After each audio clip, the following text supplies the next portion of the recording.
Kuzambo Amchunizuk Seldin. This is Bhutan This Week. Our top stories this week. His Majesty the King visits College of Science and Technology in Phinceling. ECB proposes work experience requirement for aspiring politicians. NEC proposes increasing fines for waste offences. His Majesty the King visited the College of Science and Technology in Phinceling on Wednesday. His Majesty is on a royal tour in the south. In an audience to the students and faculty of the college, His Majesty said that the way forward for colleges is to make the students world ready, meaning that they are competitive in the global market for a more prosperous future. While work is ongoing to create opportunities and a conducive environment in which students can excel, His Majesty emphasized that they too must work hard to enhance and diversify their own skills and credentials. While in Phinceling, His Majesty granted an audience to the Dzongkhag and Thomde officials and visited parts of Phinceling, including the Ale checkpost at Pasakha.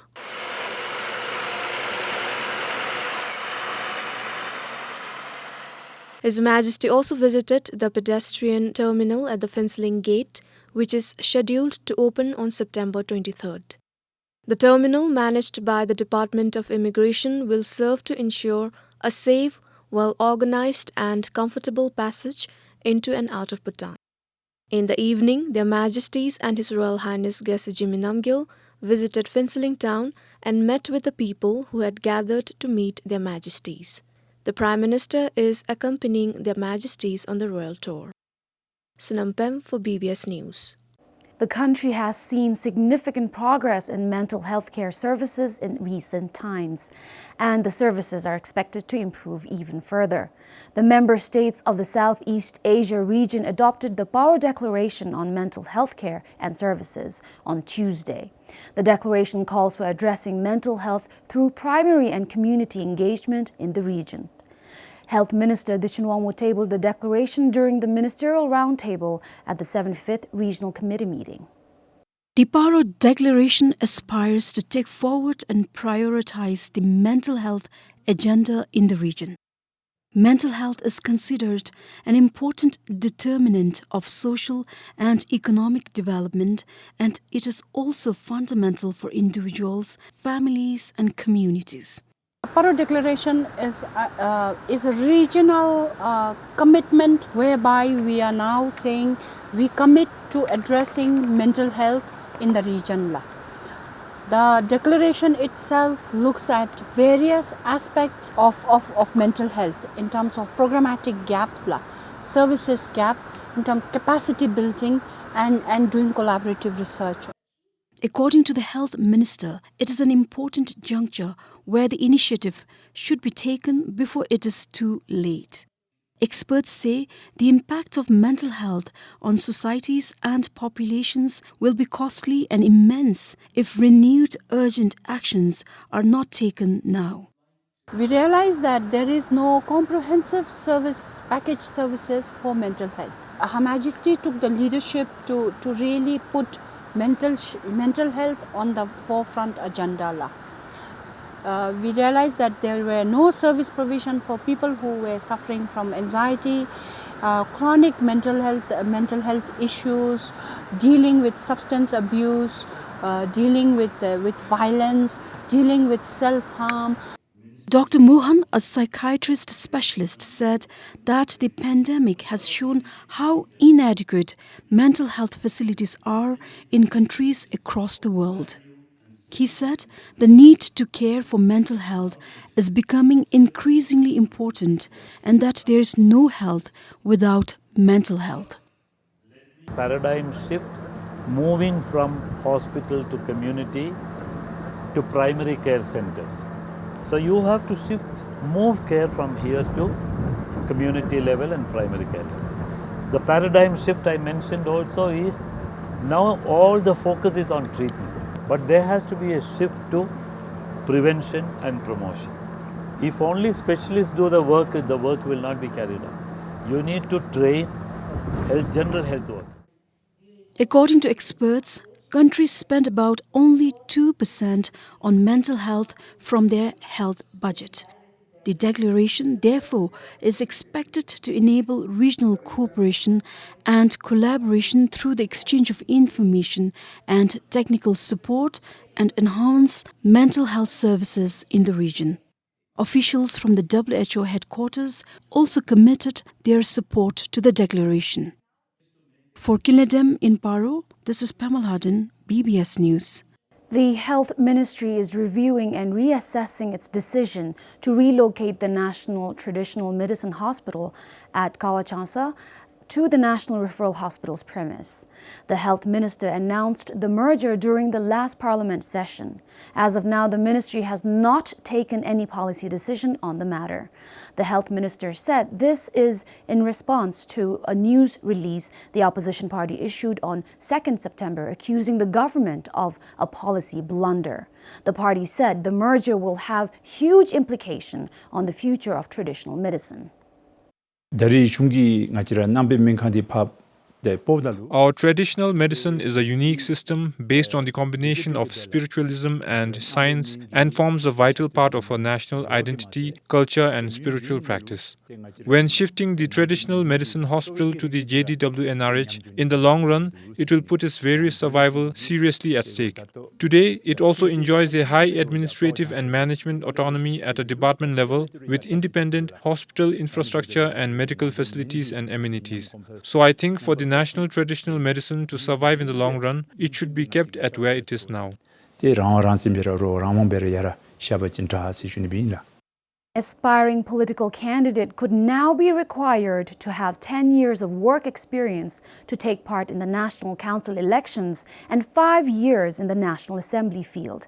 This is if the Election Commission's new rules on election conduct come into effect. The present rules require both NA and NC candidates to be at least 25 years of age and have a minimum qualification of a bachelor's degree, among other criteria. If approved, the new rules will also demand for the candidates to have worked in a government or private office. They will also need to convince the Commission that they are people of integrity, excellent character and reputation. The draft document titled The Rules on Elections Conduct in the Kingdom of Bhutan 2022 perhaps brings together the various existing election rules, including candidate criteria to party manifestos as well as media rule. BBS got in touch with the Election Commission, who confirmed that they have submitted the draft rules to the Parliament. They refused to comment further. Meanwhile, the public has mixed feelings on the new rules. I feel work experience is crucial. It will be challenging for someone without any professional experience to serve the country. For instance, what if someone tries to drive without any driving experience?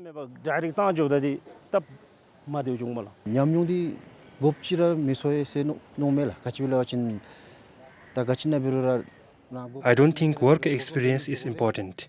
As long as you are given a responsibility, you will work and get experience along the way.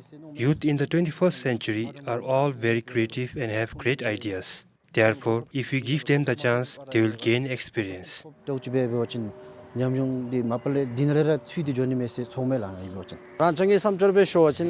my opinion, people with 5 to 10 years of work experience are better. People with greater experience will understand their jobs better and will even know more about the situation in the rural areas. The new rules have also divided the politicians in their views. Requesting anonymity, one politician said he was in support of the new rules.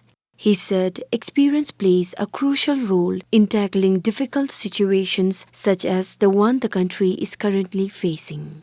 Meanwhile, another said the new rules undermine the younger generations while protecting the old. This, he said, is one of the major challenges the country is facing. Bimasaldan Sring, BBS News. From November, all business owners will need to open a current deposit or CD account to run their businesses. Those who fail to do so can be fined up to 5,000 yutam. The Department of Revenue and Customs announced this recently in a move to deal with tax evasion. The businesses were using personal saving accounts to receive the payment against their business transactions. So this has in fact posed difficulties for the income tax officials to verify their transactions. So basically, in order to capture all the business transactions into the business accounts, we have issued a notification on 17th August 2022 requesting all the businesses to open the CD account. He added that this is to maintain a record of all the payments made for proper disclosure of income. The new rule also applies to civil society organizations and religious organizations. The department said its regional offices will monitor and inspect from November. The department says they will impose fines for those failing to comply with the new rules. Some of the business entities also welcomed the initiative. I think it is the right time to open a CD account. If we can open a CD account, the transactions, tax, and loan repayment will be easier for us. Moreover, we need not go to offices and waste our time. It is very convenient for us. Customs officials are telling us to open a CD account. We are asked to do the transaction through that account. Till now, we didn't know that we have to open a CD account. So far, I have been using my saving account. Now, if the government orders us to open a CD account, we might have to do it. There are about 62,000 business entities across the country, and they have contributed over 10 billion yutam to the Department of Revenue and Customs in tax for the income year 2021. For Karmawandi, Sringzam, PBS News. Exporters and importers in the 6 eastern districts will have a dry port in a couple of years. The facility will be constructed at Nganglam in Pemagatsel. The dry port will facilitate cargo movement for export and import and increase economic activities in the region. The port is expected to be ready in less than a year and a half. The site development works are in full swing today. The dry port is being constructed on more than 7 acres of land. It will be a few hundred meters away from the integrated checkpoint at Polzamtang towards Nganglam. The groundbreaking ceremony was held recently.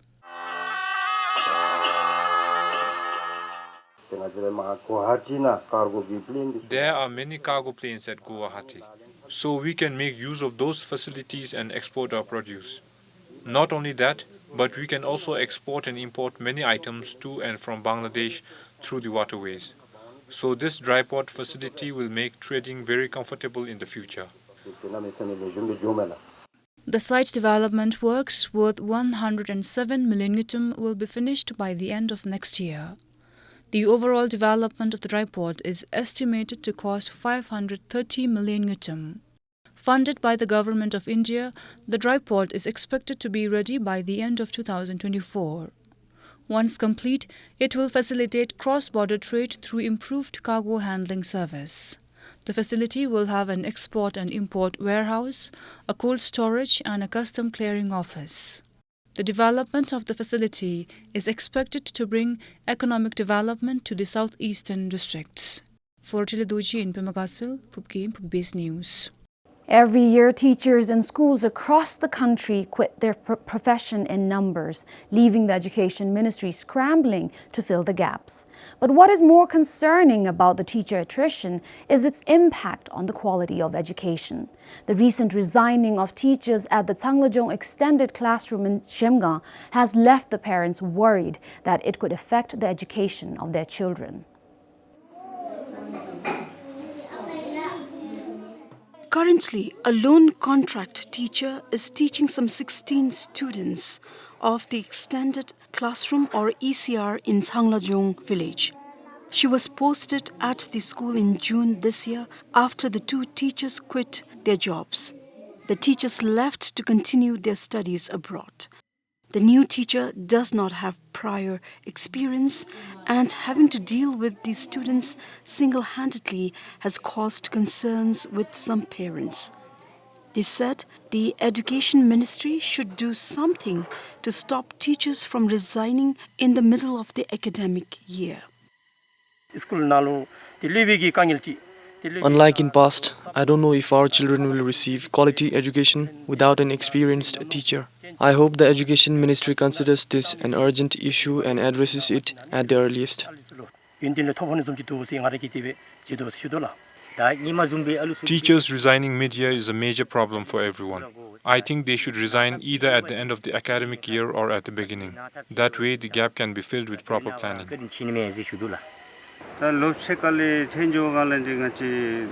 We don't have permanent teachers here. The new recruit is a contract teacher and has no experience. So, we are worried about the quality of education for our kids.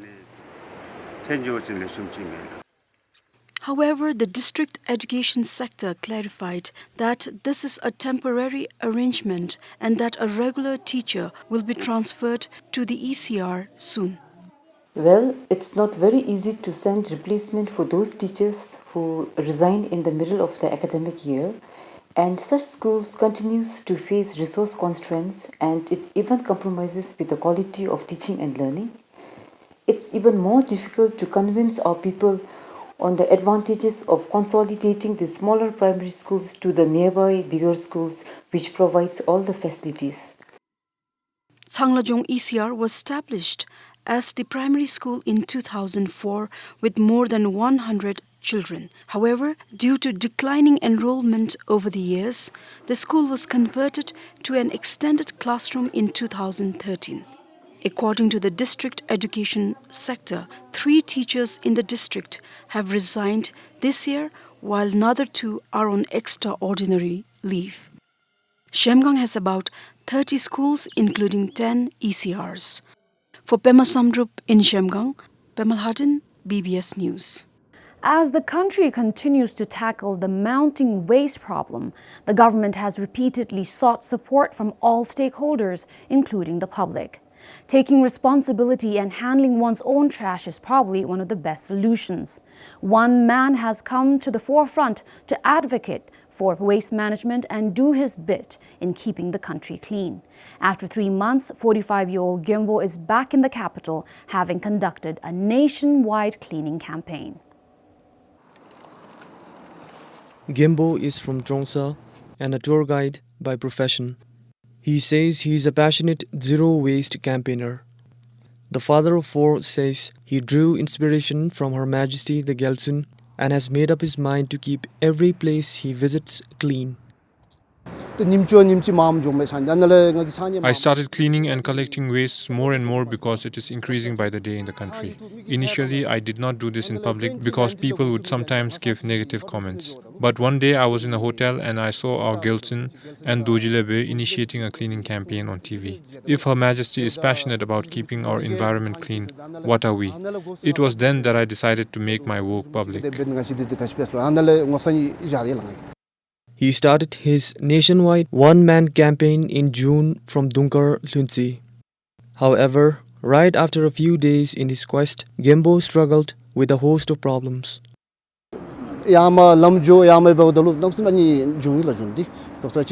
I encountered several problems such as not having a place to spend the night, and I couldn't get a ride later after I was done for the day. I had to walk in leech-infested areas. Some people also said that I was delusional and crazy.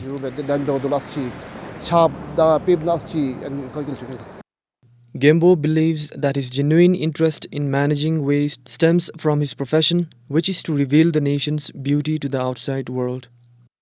He says he also wants to change the typical Bhutanese way of thinking that office goers in Go and Kira should not deal with waste. I felt funny because I know that many people are unaware of what I was doing. I did the cleaning work in my Go with the luggage on.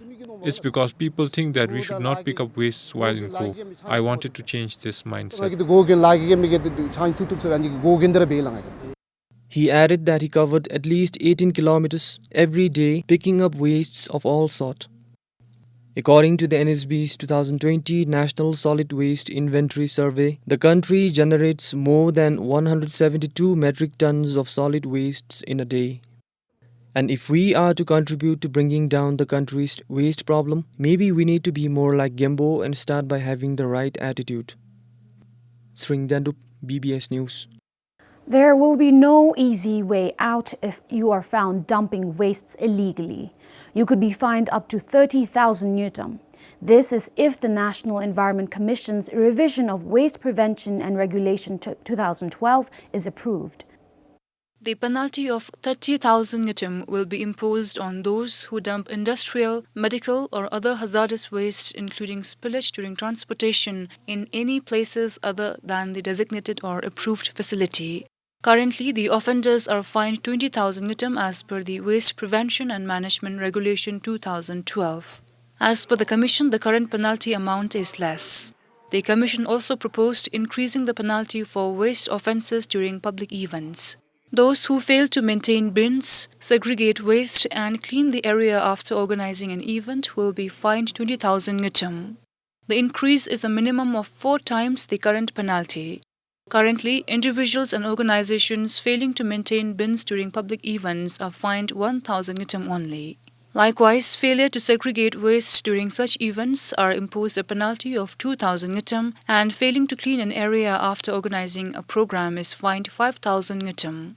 Similarly, the penalty for illegal dumping of construction and demolition waste will be 18,000 Newton per truck, up from 9,000 as per the existing regulation. The Commission also proposed imposing 500 Newton for littering at any public place, dumping waste in non-approved sites and urinating or defecating in public places. The current penalty is set at 100 Newton for these offences. The Commission plans to achieve a zero-waste Bhutan by using a mobile application. The Commission will engage DESUPs in this move.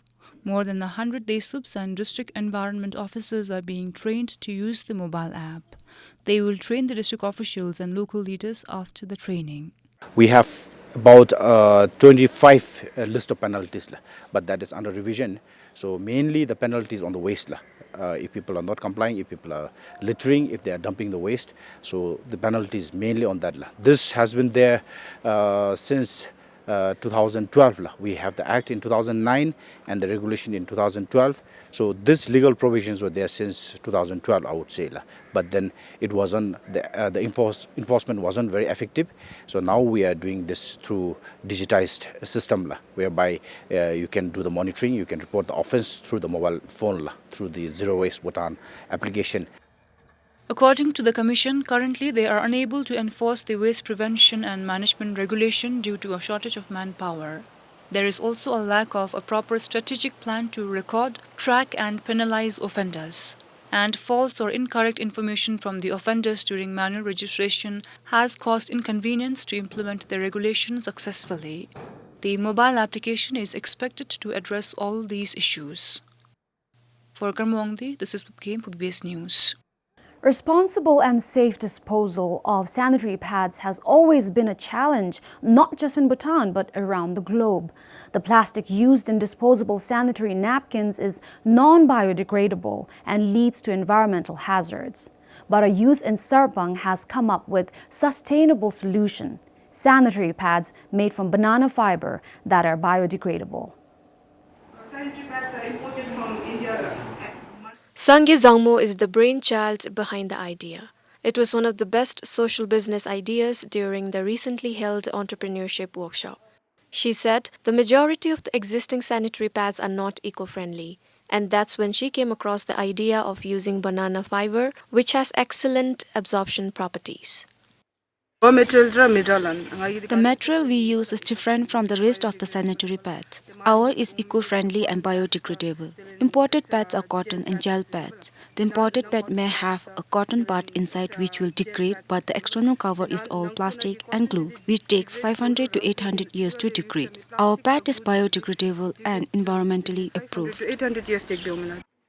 Sangye will undergo an upskilling training in the capital to work on her idea.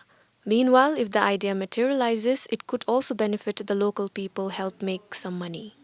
We will also benefit from it because until now we've only been using it to feed our cattle.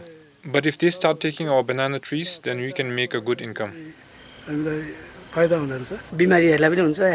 Bananas are useful for sick people and farmers in the community. We also consume it as a fruit. But if a production unit comes up, then it will benefit us all. According to Menstrual Hygiene Bhutan, approximately 208 million pads are disposed of in the country every year. For Karma Wangdi in Sarpang, Sonampem for BBS News. That is all we have for you this week. Thank you for watching. Take care and goodbye.